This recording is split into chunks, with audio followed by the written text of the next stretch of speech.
Story teller Arafat প্রচণ্ড পরিশ্রমী একজন মানুষ এবং তিনি বাংলাদেশের বিভিন্ন প্রান্তে আপনারা জানেন ঘুরে বেড়াচ্ছেন ঘটনা সংগ্রহের উদ্দেশ্যে। আপনারা নিশ্চয়ই খেয়াল করেছেন আমরা ইউটিউব শর্টসে নতুন কিছু ঘটনা দিচ্ছি, যে ঘটনাগুলো খুব ছোট ছোট, কিন্তু প্রতিদিনই আপনারা আমাদের সাথে যেন সংযুক্ত থাকেন সে কারণে এই ঘটনাগুলো দেয়া। যে হঠাৎ করে আপনি কোথাও যাচ্ছেন, রাস্তায় ট্রাফিক জ্যামে আটকে গেছেন বা ভালো লাগছে না, মনে হচ্ছে যে একটা 3 মিনিটের ব্রেক নেই, এই 3 মিনিটের ব্রেকে যেন একটা ভয়ের ঘটনা শুনতে পারেন সেই জন্যই আমাদের এই আয়োজন। আমাদের শর্টসগুলো রেগুলার চেক করবেন। চলে যাচ্ছি ঘটনায়।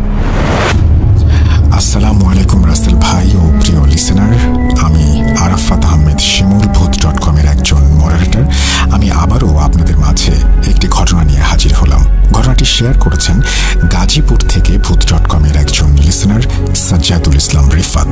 কথা না বাড়িয়ে সরাসরি রিফাত ভাইয়ের ঘটনায় চলে যাচ্ছি। ঘটনাটি শেয়ার করার আগে অনাকাঙ্ক্ষিত ভুলের জন্য আমি আগেই ক্ষমা চেয়ে নিচ্ছি। আরাফাত ভাইয়া, আমার কাছে একটি ঘটনা আছে, আমি ভূত.com-এ শেয়ার করতে চাই। ঘটনাটি আমার এক বন্ধুর কাছ থেকে শুনেছি। ঘটনাটি শুনে বুঝতে পেরেছি মানুষের নীচতা এবং প্রতিহিংসা কতটা ভয়াবহ হতে পারে।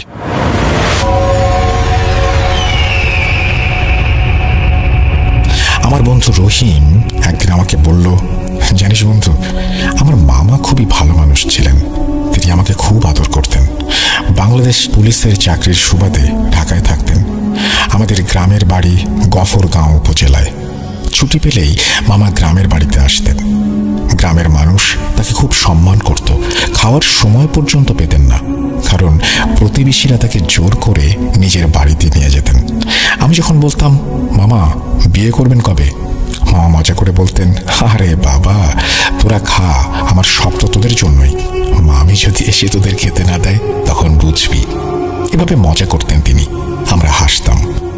কিন্তু একদিন গ্রামের ছুটি শেষ করে ঢাকায় ফেরার পথে মামার জীবন ধীরে ধীরে বদলে যেতে লাগলো।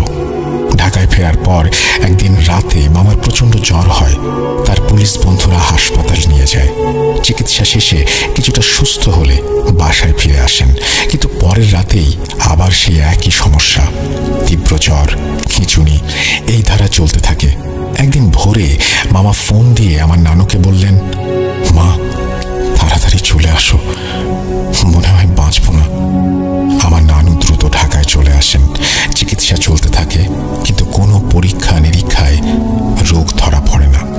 এরই মধ্যে নানু একজন কবিরাজের সঙ্গে যোগাযোগ করেন। কবিরাজ জানান মামাকে বান মারা হয়েছে, এটি নাকি প্রতিবেশীর কেউ খাবারে কিছু মিশিয়ে করেছে।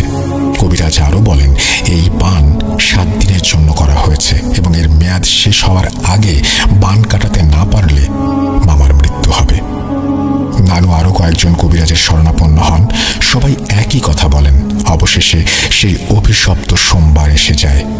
কবিরাজ জানান বান কাটার চেষ্টায় যতটা সম্ভব করেছেন, কিন্তু সময় খুব কম ছিল।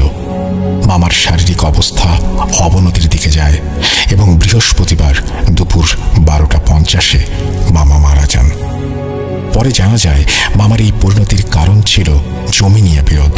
গ্রামের এক ব্যক্তি মামার কাছে জমি বিক্রি করেছিলেন। কিছুদিন পর সে জমি ফেরত চাইলে মামা রাজি হননি এবং এর প্রতিশোধ নিতে এই ভয়াবহ কাজটি করা হয়েছিল।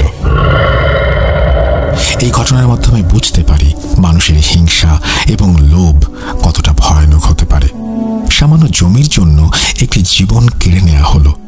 আমার বন্ধুর পরিবার এই ঘটনায় তছনছ হয়ে গেছে। সবাই মামার জন্য দোয়া করবেন। আজকে এখানেই শেষ করছি। আল্লাহ হাফেজ।